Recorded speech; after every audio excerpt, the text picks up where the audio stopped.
Grabe to, minsan nangalaw magpani, puro top global pa yung nakatapat ko sa RG. Pero hindi ako kinilabutan, sa totoo nga lang yan, kunwari hindi ako marunong nung una. Sinasadya ko munang magpapitas sa kanila. Ganito yung technique guys, para hindi nila isipin na magaling ako. Pero parang nahalata na rin nila kasi tignan nyo naman, pati sa blue blob ko, ako yung kanilang binabantayan. Partida guys, wala pa akong mga kakampi niyan, hindi ko ginagamit yung retry ko kahit anong mangyari kasi nga may turtle. Hindi ko lubos maintindihan kung bakit hindi umaalis dito yung Carmilla. Ang alam ko lang, nung nakuha ko yung blue blob ko, ay pipitasin ko siya.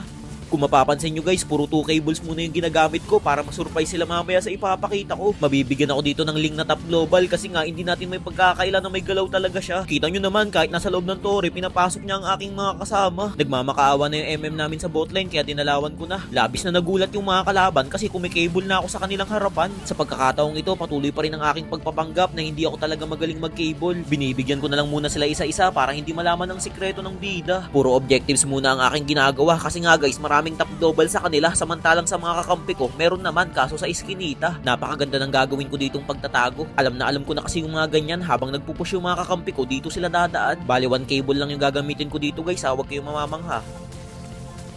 Kapag ganyang nabawasan nyo sila ng isa, takbo na. Kaso hindi ko rin magagawa kasi nga naiwan ng aking mga kasama. Wala tayong ibang no choice kapag ganyan kundi man odd lang. Pero kahit naman papano ang mga kalaban ay aking babawasan. Napitas ko yung link doon kaya hindi na masama. Di niya yun akalain, wari ko yung napatulala. Habang nagkikrill naman ako ng minions dito sa midline, nakita ko hinahabol yung explain naming si Alpha. Andito na ako, wag ka mag-alala, agad ako nag-anyong gagamba. Dahil doon maya-maya ang daming nagdatingan, akala ata ng mga ito kanila akong maaabutan. Nagkaroon dito ng matinding digmaan pero nagkunwari akong hindi tumatama yung cable ko. Nang makahanap ako ng tamang anggulo, Granger at Xavier ang inuna ko. Swerte pa rin kasi nakatakas yung isa, babalikan na lang kita mamaya. Kahit anong pilit nilang habol sa akin guys, talagang hindi nila ako mahuli-huli. Kaya ayoko nang gumamit ng pani kasi napaka-easy. 'Di ba sabi ko sa inyo guys, babalikan ko yung saber na nakatakas kanina. O eto na.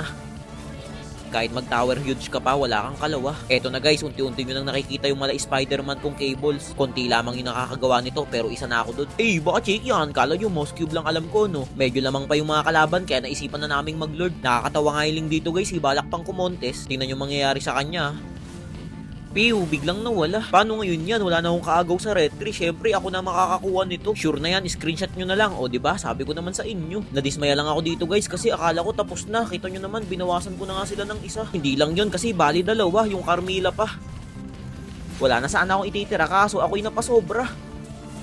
Tignan nyo guys, imbis na mag-tower lock na lang yung mga kakampi ko, nagsuduran pa. Tapos yung Tigreal, imbis na bumak na, nag-set pa kahit mag-isa na lang siya. Ang nangyari tuloy ay naubos kaming lahat. Nako, hindi magandang senyalis to. Xavier pa naman yan. Ang hirap kaya yan guys kapag late game na. Kailangan ko nang gumawa ng paraan para ang oras ay hindi na maaksaya. Napakalupit ng gagawin ko dito guys, kahit kayo mapapasang ayon. Bali, nagtungo pala ako sa red block ni Ling. Wala siyang kaalam-alam na nandito ako nakaabang. Magkakalord na kasi guys, sa loob ng 20 seconds, kailangan mawala siya sa lalong madaling panahon. At sa wakas, ito na ang aking pinakaiintay, lumabas din siya. Sobrang bilis ng pangyayari, agad siyang nabura. Halos mapasabi ng good job yung iba kong kakampi. Yung iba naman kung ano-ano ang sinasabi. Sino ba namang hindi matutuwa guys, wala na kaming kaagaw, diba? Ang nabigyan ko kasi sa ganitong sitwasyon ay yung pinakamahalaga, yun ay ang core nila. Pero kahit ganun, muntikan pa rin nakuha, buti nakapag-cable ako pa atras. Subalit bumalik din agad ako para sigurado. Naku, wala pa namang kasama tong Carmilla, yari ka ngayon iho. Paubaya ko na lang sa inyo yan ha, kayo na ang bahala. Aapat lang silang magdedep, naku po, tapos na ata to. Habang pinupuno ko ang aking HP, cable muna tayo para naman mabilib-bilib kayo. Yung mga hindi tumatama guys na cable, naglalag ako pag ganun. Kita nyo naman diba? Tapos sasabihin nyo reason, hindi ko nabibigyan ng partida yung mga kalaban guys, masyado nang tumatagal tapusin na natin to.